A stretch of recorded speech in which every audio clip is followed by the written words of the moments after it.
This segment is sponsored by Sakuva Online Security.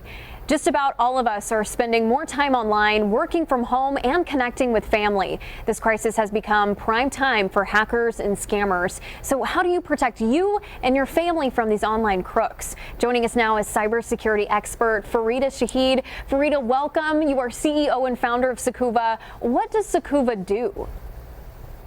Sakuva basically helps online, non-tech savvy online small business owners and families basically protect themselves, their kids from cyber criminals and scammers online. Thank you for having me. Thanks for coming on our show. This is an important, timely topic. Recent cyber scams are kind of everywhere. What are some that people should be aware of?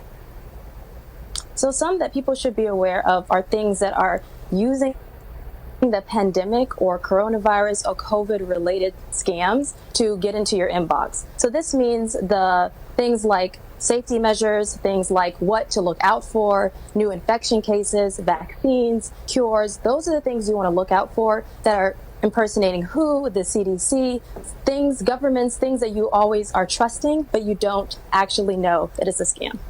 So what are some things people can do to protect themselves?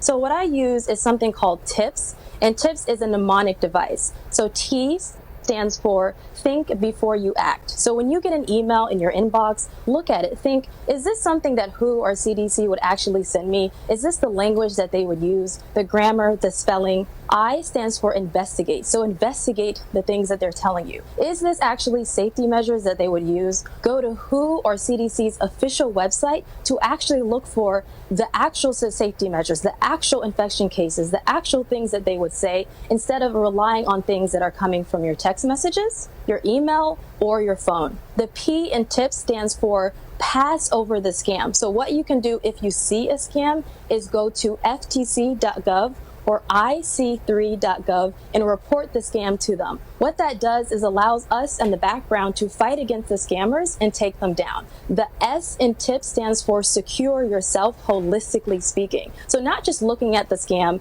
investigating it, passing it over to ftc.gov, but also holistically protecting yourself, your family, and your business online. Do you have any more tips on staying safe from malicious hackers?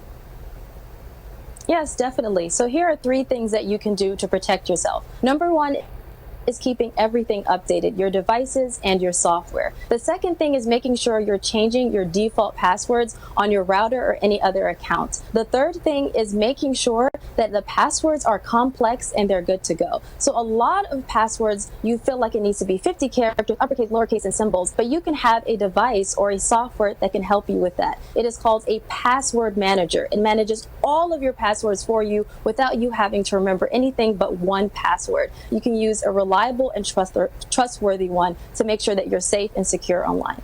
Farida, thank you so much for all the great advice. I know they're getting smarter all the time, hackers and scammers, so it's good that we can try to stay one step ahead. And you can find out more about staying safe online. Just check them out on her Facebook group at Online Security Movement and Instagram at Cyber Farida.